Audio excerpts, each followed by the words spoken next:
Director of the Swami Vivekanand Cultural Center at the Consulate General of India in Durban, Dr. Chaitanya Prakash Yogi, Mr. Behari Kissoon ji, Mr. Rajish Lutchman, Ms. Srishti Harinarayan, distinguished guests, online viewers and listeners, Namaskar, and welcome to the ninth episode of Aarshdhara.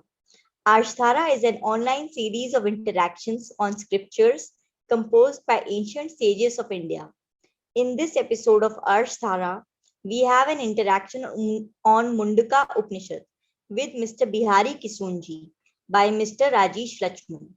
To commence our program, I would like to invite Mr. Rajish Lutchman, the CEO of Hindwani Radio, to render this evening's introductory remarks. This program is in association with Hindi Siksha Sangh of South Africa and Radio Hindwani. Namaste and welcome Rajesh ji. Namaste Srishti and everybody else, Piyush, Dr. C.P. Yogi and everybody else in this call. And I'm particularly proud today that a very dear friend of mine, Shri Kissoon Behari, is also on the call. Kissoon Bhai, welcome. It's always a pleasure to be with you. The Hindi Siksha Sangh is always proud to be involved in any program with the Swami Vivekananda Center. Today's one is particularly special because we continue to unpack elements of the wonderful scriptures that Hinduism has offered the world. And an interesting element of these whole series was that we tried to make them as relevant and as easy for people to understand so that we could use some of the wisdom in our everyday living.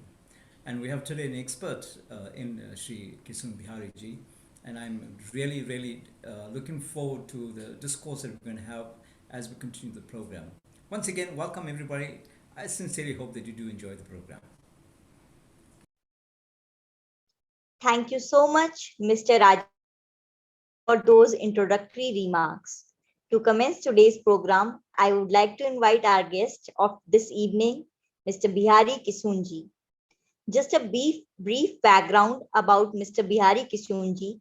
He is a retired school teacher, and over the years, he has been discussing various Hindu scriptures on Hindwani Radio. He will be interacting with Mr. Rajish Lutchman ji, who is the CEO of Hindwani Radio. Now let us welcome Mr. Behari Kissoon ji and Mr. Rajish Lutchman for the interaction of Mudaka Upanishad on this ninth episode of Aarshdhara. Namaste. Kissoon Bhai, thank you so much for joining us. Namaste. Thank you. Perhaps we want to start with the program with a prayer and leave it over to you. Om Aim Gurave Namaha.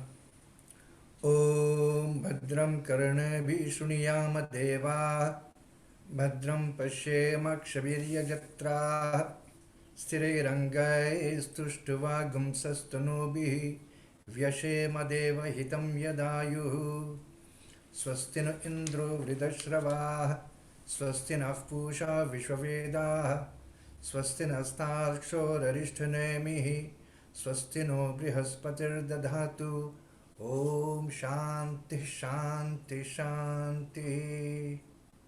Namaskar to all. Kissoon Bhai, thank you very much. So the first thing we'd like to do this afternoon is to contextualize and introduce the Mudaka Upanishad in a kind of a simple format that our listeners and viewers can perhaps relate to. Ji. So first we ask, what is an Upanishad? Ji. It's a Mudaka Upanishad. Upanishad क्या है?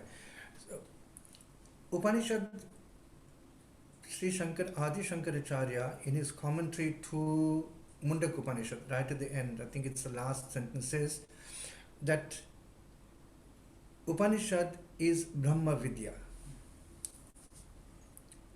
Upanishad is Brahma Vidya. The knowledge of God is the Upanishads. That is one statement of him. Other ways of looking at it also he gives us etymologically, and that is Upanishad suggests sitting close by, a disciple sitting close by to the teacher, and knowledge transmitted from the teacher to the disciple. And the disciple sits with great humility.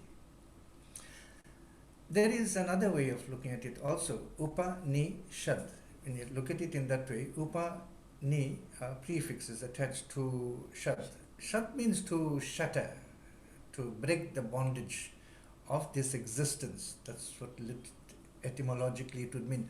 So Upanishads is that kind of a text, that section of the Veda, the philosophical section of the Veda, through which our bondage to this world, our ignorance in terms of whom we actually are, not this body, not this mind, but the Atman, to know that Upanishad destroys that ignorance, and when that ignorance is destroyed, actually that Brahman is revealed. So in the context of all the Upanishads, the Mundaka Upanishad, where does that fit in? How does that fit in? How does Mundak fit in into all this? It tells, the purpose of all the Upanishads is to indicate to the disciple his own nature. The purpose of all the Upanishads is one only: to realize the goal of one's life. Adi Shankaracharya says somewhere that a man has lived in vain if he has not striven to attain that knowledge of himself. Fine. So if we look at in the context of say modern living,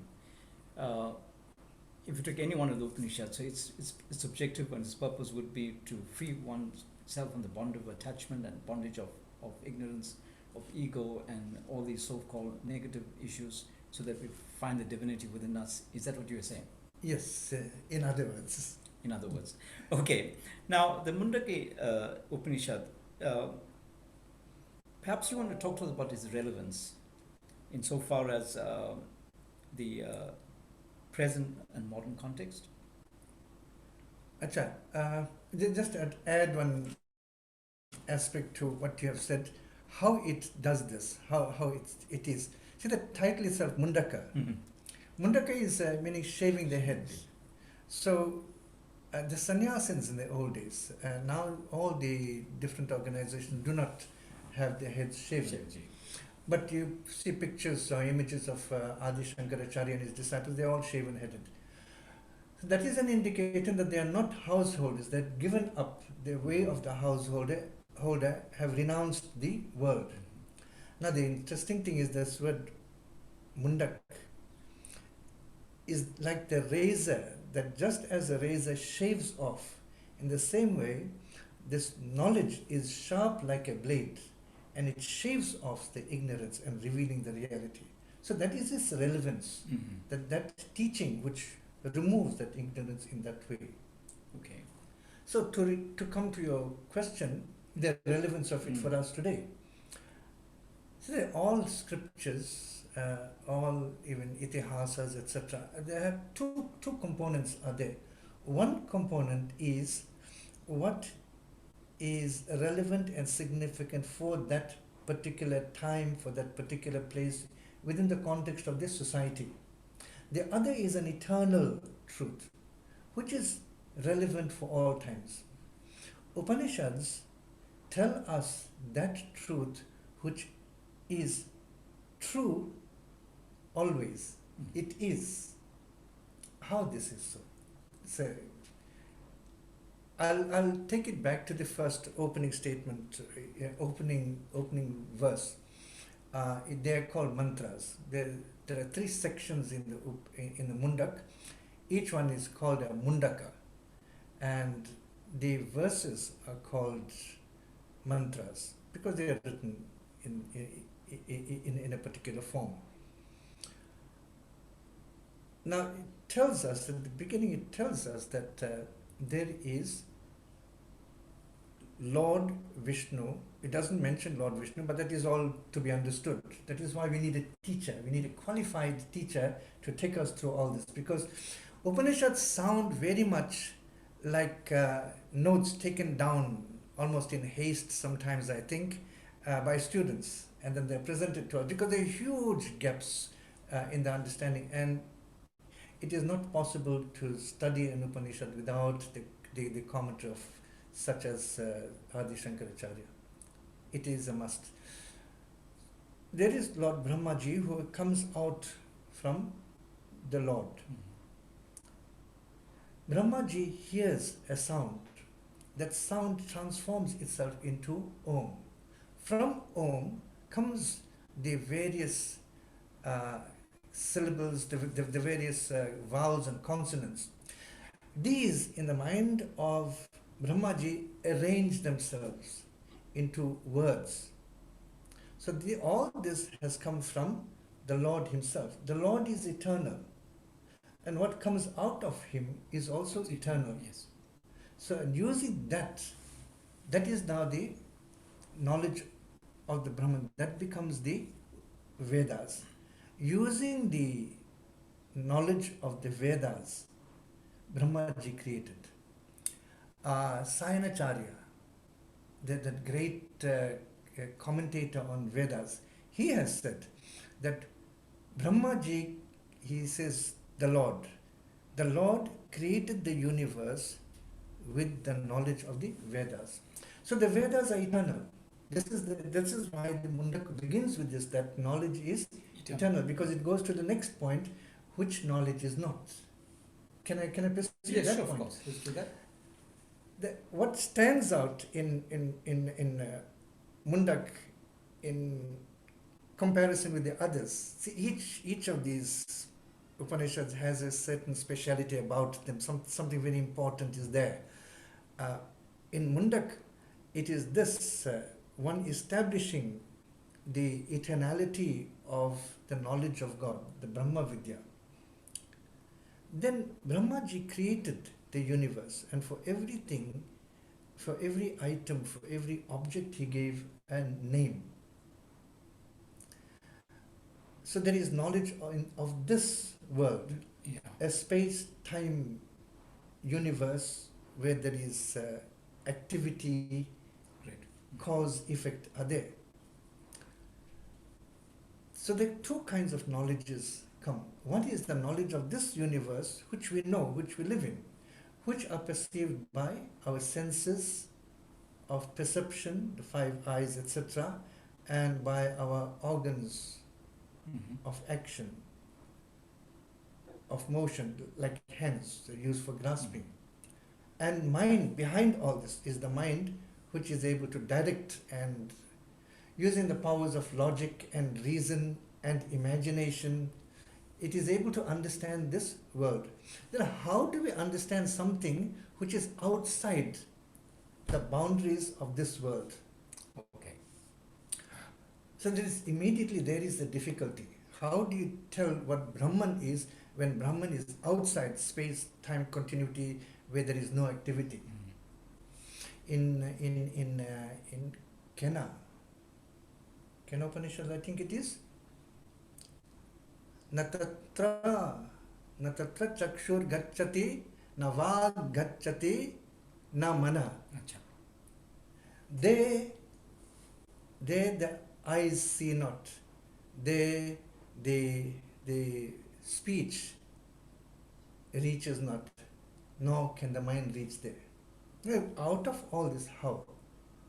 So that is the discussion in most of the Upanishads. How does one come to know this? So that knowledge is there, and that there's very beautiful descriptions of it, if I may tell one.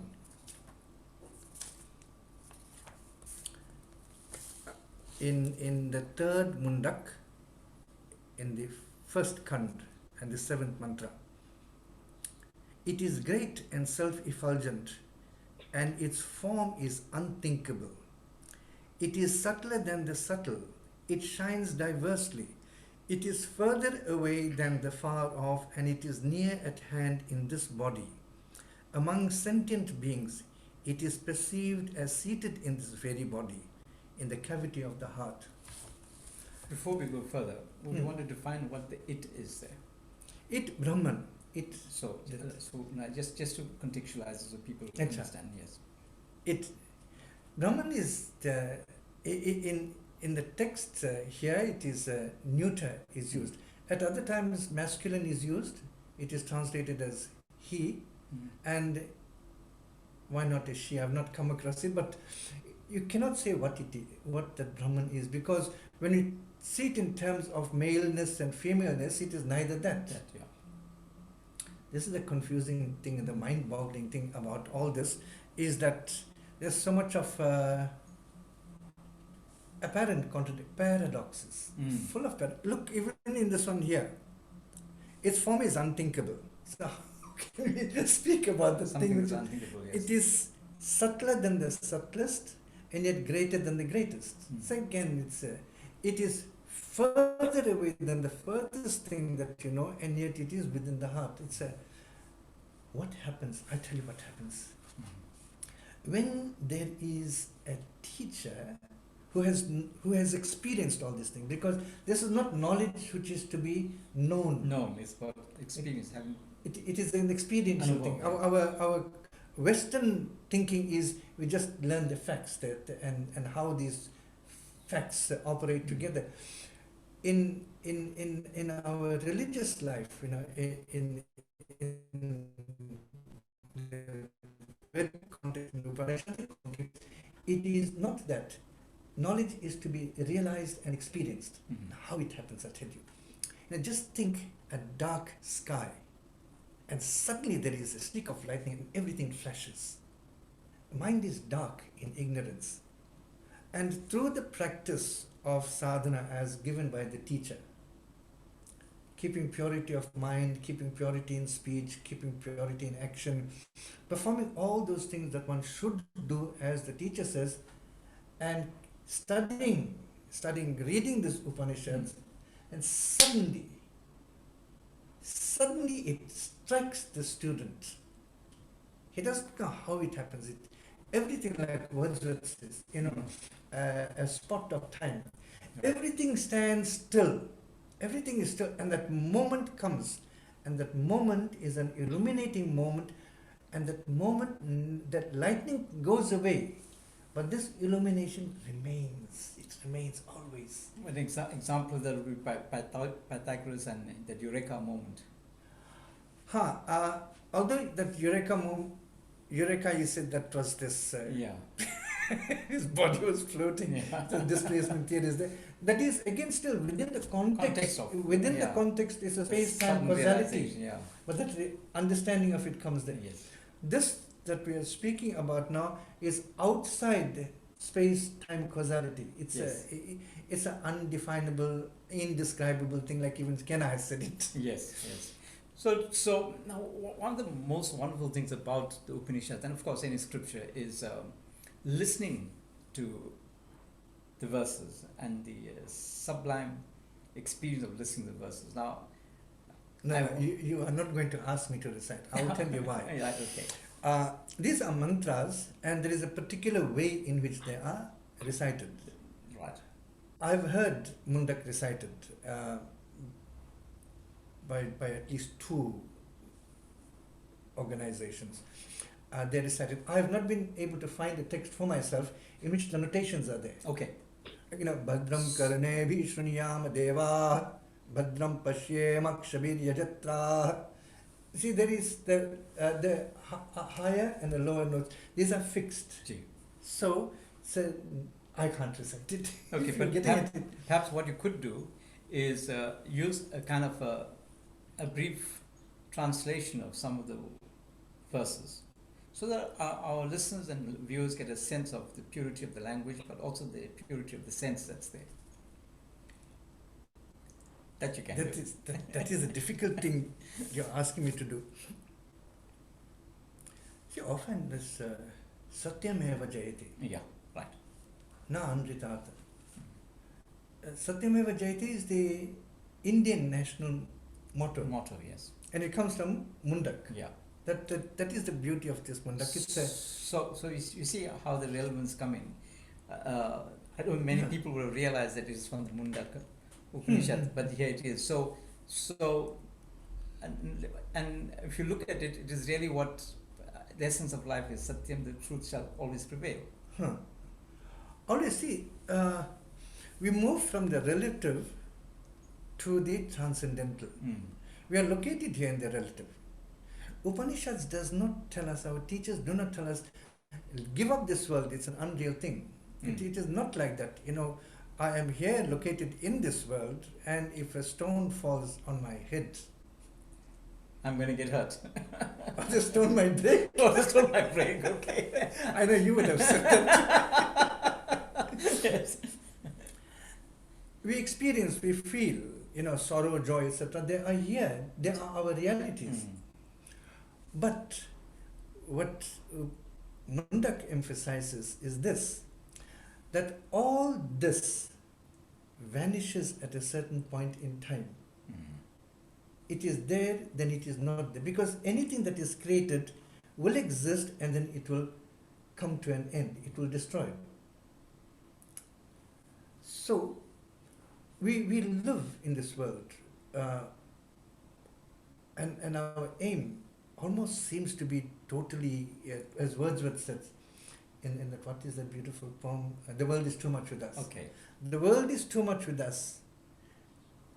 Getting and spending late and soon, we lay waste our powers. We are so materialistically oriented. We are consumers. We consume and we do not give back to the world. We do not produce. But in one of the Bollywood movies, it is, as much as we think we are taking from the world sucks us. Yes. It's a beautiful thing. And that is the reality of it. Mundak tells us, when you have that knowledge that all these things of this world are ephemeral, are transient, then you will find that you need to look for something which is permanent, which is joyous always, because the things of this world give us joy momentarily. They come, they go, and nobody stays with us all the time. Of course. Relationships change. Everything changes. What does not change? It is that Brahman. Then it says, obviously, the conclusion, go and seek that. So you made a very interesting observation earlier on, is that without a guru, Upanishads like the Mudaka Upanishad becomes difficult to interpret because of the various levels in which it prevails.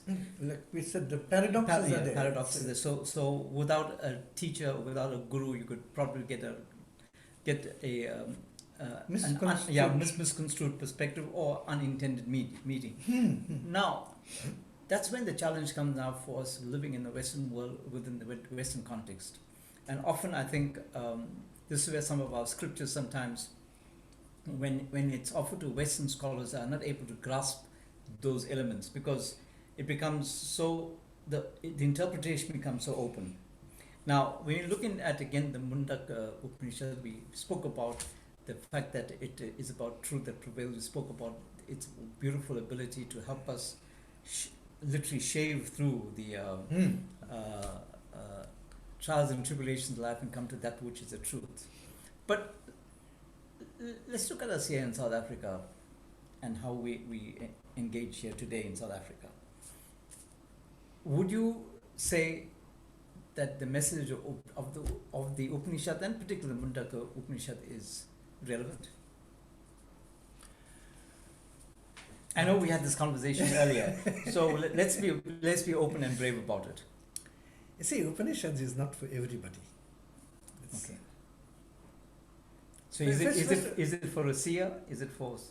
See, everybody doesn't want God. Okay. We may say, I'm a religious person, I want spirituality, but the person is really, I find very few people. We want a little of both, and a kind of a cushiness. If we want God, we have to give up this world. It tells in Mundak, in the first Mundak, it tells, you have to give up the rituals, you have to give up the Agnihotras. Now, who is going to do that? So, the immediate thing is to ask, how many will be like wanting to take that path, turn away from the world? The interesting thing about the Agnihotra is that there are two Agnihotras. You see, when you perform it, and at a certain point, oblation is poured on the right side and then on the left side. So this is a personal thing about the grammar here. So it is supposed to be dual plural should be used. Okay. You know, 1, 2, so dual plural. Mm. But the text has plural. Plural, yes. Now you need someone who knows what it means to tell you why it's in a plural, because that Agnihotra that they're talking about is not performed on that one day. Of course. It is performed 2 times a day and for always. So hence it is in the plural. And then also the Agnihotra does not necessarily mean the literal or physical offering of ahuti or whatever it is sometimes way beyond that. Let me ask you how. Well, I think it's because of your actions, your karma, etc. becomes your life becomes part of that ahuti, you know, that you want to dedicate to God. And that is symbolic. Okay. It says. But what you are saying is echoing actually the system. The whole thing is a systematic evolution. See, the student from the brahmacharya state, the student learns the Vedas. In the second stage, the householder, the grihastha, he actually puts into practice. He performs the Agnihotras. Then as he grows older, there is less resources, less physical energy is there, and it turns away slowly, partly. So that is a part turning away from the grihastha into vanaprastha. Yeah. So he's vanaprastha literally, you know, is half in the forest and half at home. That is when his mind is saying, this body is not able to do all those things, my mind is turning away from all this into another area. And then when he's psychologically ready, he says, okay, I am giving up all this. Then he takes sannyas. So what you are saying is that, 2 points will come out from this. One is that we perform all these Agnihotras, but in a different way. That Agnihotra that is offered as oblation into the fire is now at a certain point performed in terms of service to the society. For that, Swami Vivekananda was very huge on this. Service in Atmana Mokshartam Jagadhitaya Cha. You know, for the liberation of oneself, we live, our sadhana is to liberate ourselves, which is what the Upanishad is saying. And this is the component that he had. This is the speciality of him. That for the welfare of the world. So that becomes the ahuti that is being offered. That is what you are saying. That's what I'm referring to. So obviously, understanding and implementing the knowledge of the Mudaka Upanishad in the 21st century would be a tall task, simply because of the various and wide interpretation that the Upanishad allows or that prevails in it. However, the very important thing you said just now was that the need for us to understand that what is the purpose of life, and if we are able to understand what the purpose of life, then and want to prevail upon what is the purpose of life, then the lessons of the Mudaka Upanishad is perhaps what would be relevant. It is not telling us don't. Yes. It is none of the Upanishads and none of the teachers tell us stop the Agnihotra, stop the ritual, stop the puja, stop the homa. They don't tell. Those are actually a must. They are a necessity because they do not give us the knowledge of Brahman. But they purify the heart and they purify the mind. They give us clarity of vision. They bring about, in a strange kind of a way, they bring about a detachment to things. See, I perform my puja, my homa, etc., and I material gain. In this world here, immediately better material prospect, better living conditions, or after this life, in the next life, to the heaven, in that. But then Upanishad tells that when the fruits are exhausted, it will revert. Yes. You go to the highest loka, even it tells in Mudaka also, even it is Adi Shankaracharya commentary, even attaining the highest loka, the Brahma loka, at the time when your merits are exhausted, you will return to this. it's okay. I let me enjoy, go, come back, and then suddenly it's going to strike us. I have had enough of this. I want out. Then the Upanishads, as it were, kicks in. Yeah. But for that to happen, it's very difficult because it's such a strong hold that the world has upon us to take it out. Perhaps I often say this is why we are human beings, because we're imperfect. Otherwise, if we're perfect, Obviously. we'd be gods, isn't it? So we'd be gods. So we want to round up the discussion now. So the Upanishads, rather, as a whole, is always very inspiring because it takes you to a level beyond your own horizon that you see for yourself. And of course, the Mudaka Upanishad is one such. But let's look at somebody who has had absolutely no exposure to the Upanishads. What would you tell him to say? What would you tell him? Let's travel this journey. I'm thinking of my first Upanishad class. Swami Shripadananda Swami, Ji. So I did not know all this was going on there, although I used to attend the satsang there. I did not know there was Upanishad classes on Tuesdays. So then I was almost persuaded by some to come. I used to read Upanishads from earlier times, it's a matter of an understanding of it. So I attended this first class in the evening. I can't remember what it was, but I'll tell you how it felt when I came out of the class. I was not walking on the ground, as it were. I was kind of floating. That is the impact that a realized teacher has upon the student. He takes the mind up into another realm. And I say to anyone, if you are fortunate to find such a teacher, give your whole life to that teacher, not be as foolish as I was, because we didn't appreciate at that time. Of course. We had nothing to compare with. But also the trials and tribulations of life were different at that time. An understanding of life was different. So yes, but we come back again to the point that it is imperative to have a good teacher, somebody that's going to set the pace for you to embark on this journey. And of course, you are fortunate. Who better than Swami Shripadananda? And he was a very embodiment of this Upanishads, I tell you. So all the things that we've read, we've seen him live it. Yes, of course. So there's a question in this script that was given to me about the Upanishads and young people and youth. Acha, I'll tell. Yeah. And you wanted to say pass it off. No, I won't say pass it off, but I think it's a very important element, because that is how tradition, culture, and religion, and we make sure that this wonderful wisdom remains in within us and our communities. See, if we take it as we see Upanishads being taught in the old days, it is not going to work. Yes. At all. Our lifestyle is different. But for youngsters, children, we can start telling them the story.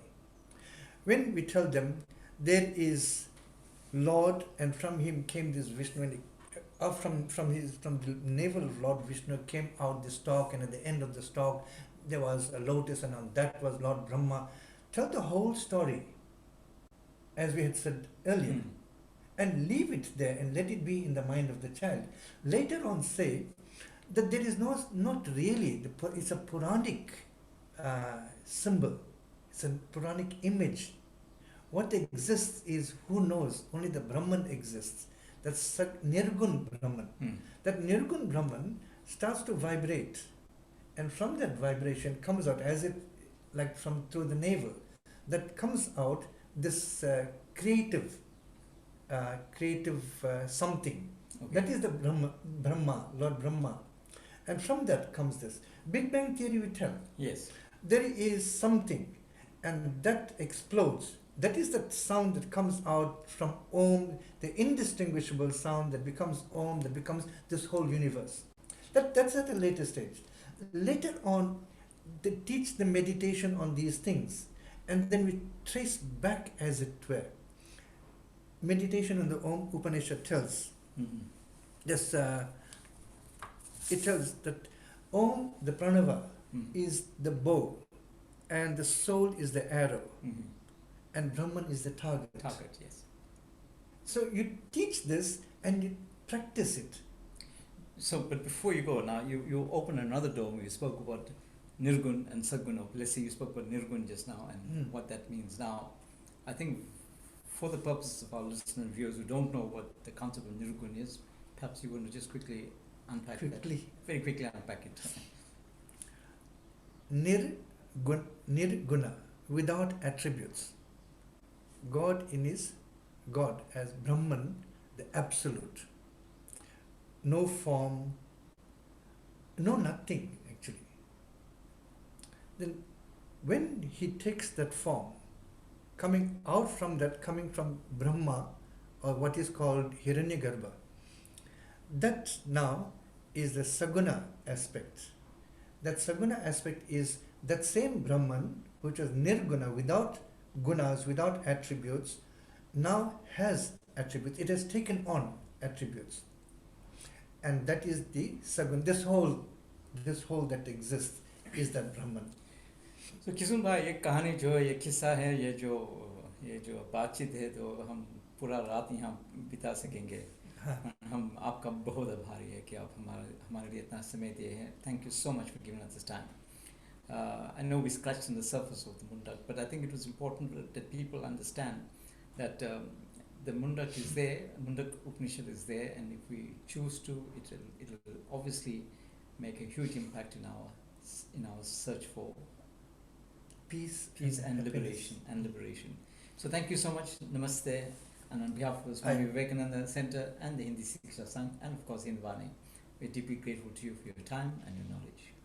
I thank you actually for giving me this opportunity of saying a few things. It refreshes in my mind, recollects all this. Thank you so much, Kissoon-ji and Rajesh-ji, for that very profound interaction. We definitely gained so much more knowledge on Mudaka Upanishad. Your words were very knowledgeable and enlightening. Thank you so much for these very profound words. We had some beautiful insights on all this by Kissoon-ji. With that, we have come to the close of this episode of Aarshdhara. I would like to introduce Ms. Shrishti Harinarayan from the Swami Vivekananda Cultural Center at the Consulate General of India in Durban to render this evening's vote of thanks. On behalf of the Swami Vivekananda Cultural Center at the Consulate General of India in Durban, it gives me great pleasure in rendering this evening's thanks. Firstly, we would like to say thank you so much to Mr. Kishan Bihari ji for sharing your knowledge and taking time off your busy schedule and joining us today. So thank you so much for your time, your dedication, and sharing wisdom with us today. Thank you so much to Mr. Rajish Lutchman, COO of the Hindwani radio station. Indeed, this program was in association with the Hindi Siksha Sangh of South Africa. Thank you so much to our program director, Ms. Anjali Modi ji. Thank you, ma'am. Thank you for taking off time also from your busy schedule and being our program director today. To Director of the Swami Vivekananda Cultural Center at the Consulate General of India in Durban, Dr. Chaitanya Prakash Yogi. Thank you, sir. To Mr. Piyush Khandelwal. Thank you, Piyush ji, for all your thank you for your time as well. But most importantly, to you, our online viewers and guests, thank you for joining us. Please stay tuned to SVCC social media pages for what's happening next. Namaskar.